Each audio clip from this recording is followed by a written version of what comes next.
सुनील तटकरे यांच्या मुलाला विधान परिषदेची उमेदवारी कशी मिळाली? कुठे तडजोड झाली? रोहित पवारांचा मोठा गौप्यस्फोट। राज्यात सध्या विधान परिषद निवडणुकीची रणधुमाळी सुरू आहे।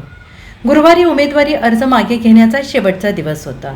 दरम्यान गुरुवारी कोकणातील रायगड, रत्नागिरी, सिंधुदुर्ग विधान परिषद निवडणुकीतून शिवसेना ठाकरे गटाचे उमेदवार बाळ माने यांनी आपला उमेदवारी अर्ज मागे घेतल्याने ही निवडणूक आता बिनविरोध झाली आहे। या मतदारसंघातून महायुतीने राष्ट्रवादी अजित पवार गटाचे प्रदेश अध्यक्ष सुनील तटकरे यांचे पुत्र अनिकेत तटकरे यांना उमेदवारी दिली आहे। बाळ माने यांनी या निवडणुकीतून माघार घेतल्यामुळे आता अनिकेत तटकरे यांचा मार्ग मोकळा झाला आहे।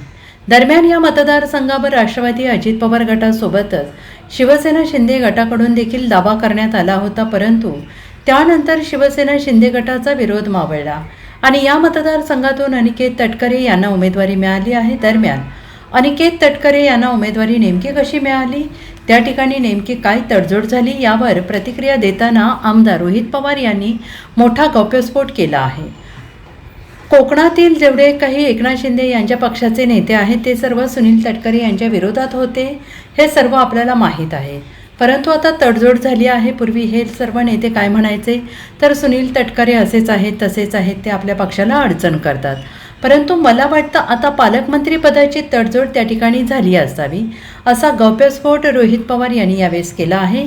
परंतु मला असं वाटतं की ते जर सुनील तटकरे यांच्यावर विश्वास ठेवत असतील तर ते एक वेगळ्या स्वप्नात आहेत, असा टोला यावेळेस रोहित पवार यांनी लगावला आहे। बघा, ही लोकातली लढाई नव्हती। जे काही उमेदवार हे स्थानिक स्वराज्य संस्थेकडनं निवडून आलेले आहेत ते मतदार आहेत आणि त्यांच्यातून हे आमदार तिथं निवडून येणार होते। सुनील तटकरेंना मला असं वाटतं की बोलायचं कुठेही अधिकार नाही, कारण का जेव्हा खऱ्या अर्थाने अजितदादांच्या पक्षाला प्रचाराची जरूरत होती, नियोजनाची जरूरत होती, तेव्हा फक्त अजितदादा एकटे अख्ख्या महाराष्ट्रामध्ये तिथं फिरत होते।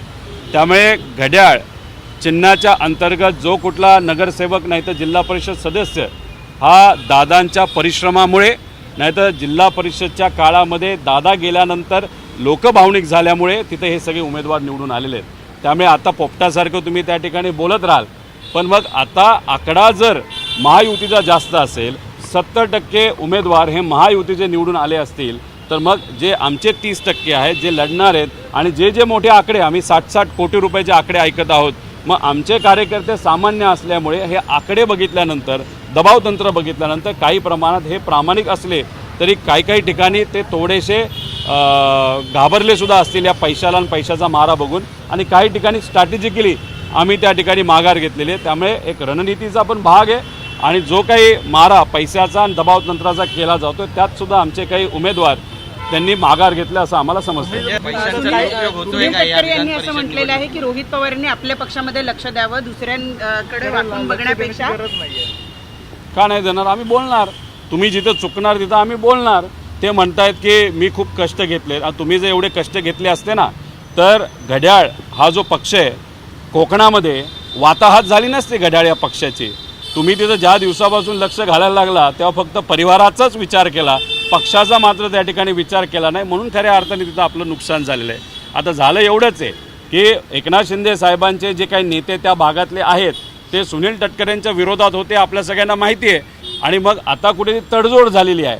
म्हणजे आधी काय बोलायचे हे सगळे एकनाथ शिंदे साहेबांचे नेते की हा नेता म्हणजे सुनील तटकरे हे असेच आहेत तसेच आहेत, आपल्या पक्षाला अडचण करतात, पण मला असं वाटतं कुठंतरी तिथं असणाऱ्या पालकमंत्रीची तडजोड झाली असं मला वाटतं। पण मला असं वाटतं की ते जर सुनील तटकरेंवर विश्वास ठेवत असतील तर वेगळ्याच स्वप्नामध्ये आहेत असं मला वाटतं। 150 कोटी रुपये त्यामुळे असं ट्विट केले संजय राऊतांनी या विधान परिषदेमध्ये, ज्यातले 25 कोटी कोकणामध्ये गेले, म्हणून बाळा माने यांनी माघार घेतली। आता हे तुम्ही खरं तर कोकणामध्ये असणारा एकनाथ शिंदे साहेबांच्या सर्व नेत्यांना विचारलं पाहिजे की तुम्ही माघार का घेतली। आधी सुनील तटकरेंच्या विरोधात बोलत होता, आता तुम्ही माघार घेतली, आणि जर एवढा पैसा गेला असेल तर पैशावर हे जर माघार घेत असतील तर पूर्वी उद्धव ठाकरे साहेबांचा पक्ष जो बोलत होता की उद्धव ठाकरे साहेबांच्या पक्षाला या सर्व आमदारांनी जे आज एकनाथ शिंदे साहेबांवर ते पैसे घेऊन त्यांना सोडलं, मग आत्ता सुनील तटकरेंच्या विरोधात एवढे महिने आणि वर्ष बोलत असणाऱ्या आमदारांनी माघार जर आत्ता त्या ठिकाणी घेतली असेल तर मग जे राऊत साहेब बोलतात मग पैसे घेऊनच घेतली का, असे काही प्रश्न त्या ठिकाणी निर्माण होतात। त्यामुळे हे काय घडलं पूर्वी तुम्ही का विरोधात बोलत होता आणि आत्ता मांडीला मांडी लावून तुम्ही त्या ठिकाणी का बसणार आहेत हे कदाचित एकनाथ शिंदे साहेबांचे त्या भागातले आमदारच बोलू शकतील. Bureau report SPN Marathi, Mumbai.